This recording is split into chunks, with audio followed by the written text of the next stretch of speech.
मधु माधव मास आया और मधु माधव मास में छुट्टियों में, जैसे बच्चों की छुट्टियां होती तो आप लोग भी घूमने जाते तो दाऊ दादा ने कहा मैं भी घूमने जाऊंगा। ये 2 महीने कहाँ? वृंदावन। दाऊ दादा, क्योंकि जब से भगवान कृष्ण और बलराम जी वृंदावन छोड़ के आए तब से अभी तक कभी वापस गए नहीं। तो बलराम जी ने भगवान से कहा कि मैं वृंदावन जा रहा हूं, तुम भी चलो कन्हैया। भगवान बड़े गंभीर, बलराम जी ने कई बार कहा, भगवान बोले मैं नहीं जाऊंगा, आप जाइए। जब बलराम जी ने देखा कि ये नहीं जाएंगे तो बलराम जी ने कहा ठीक है, क्योंकि भगवान को अब लज्जा आ रही है। भगवान मन में सोच रहे हैं मैं किस मुंह से जाऊं, उन लोगों से कह के आया था कि परसों आऊंगा, न जाने वो सब कैसे रहते होंगे, क्या कहूंगा जाके।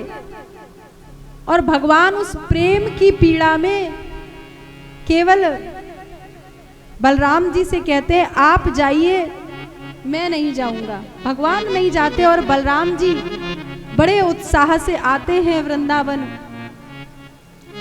सोचते हैं कि न जाने इतने वर्ष बीत गए, वो गोपियां, वो ग्वाले, नंद बाबा, यशोदा मैया, वो गौएं, वृंदावन की लताएं पताएं अब पहचानेंगी भी हमें कि नहीं,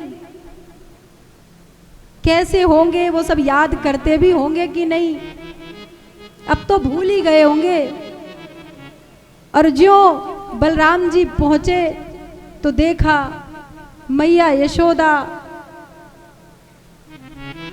यशोदा से मिले हैं। मैया यशोदा को अभी भी विश्वास नहीं हो रहा कि बलराम आए हैं और कृष्ण नहीं आए। झांकती ताकती कि कहीं तो कन्हैया नटखट है, छुप गए होएगो। अभी भी आने मैया को सताना छोड़ो ना, है मेरा कन्हैया नहीं आया। बलराम जी कहते मैया वहाँ द्वारिका में कार्य बहुत है इसलिए मैं ही आ गया।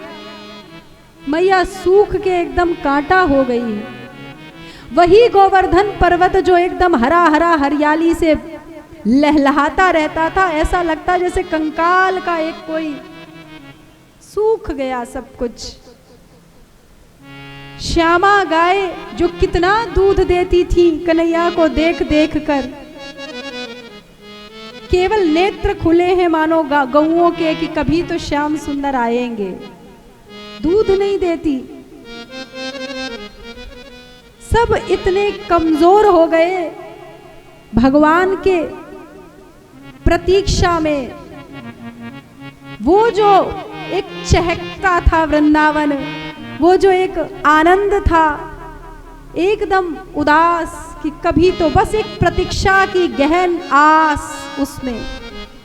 केवल मानो सब अपने आप को बस कैसे न कैसे गोपियां धीरज बंधाती कि आएंगे, कभी ना कभी तो श्याम सुंदर आएंगे। इस आस में मानो सब जीवन बिता रहे हैं।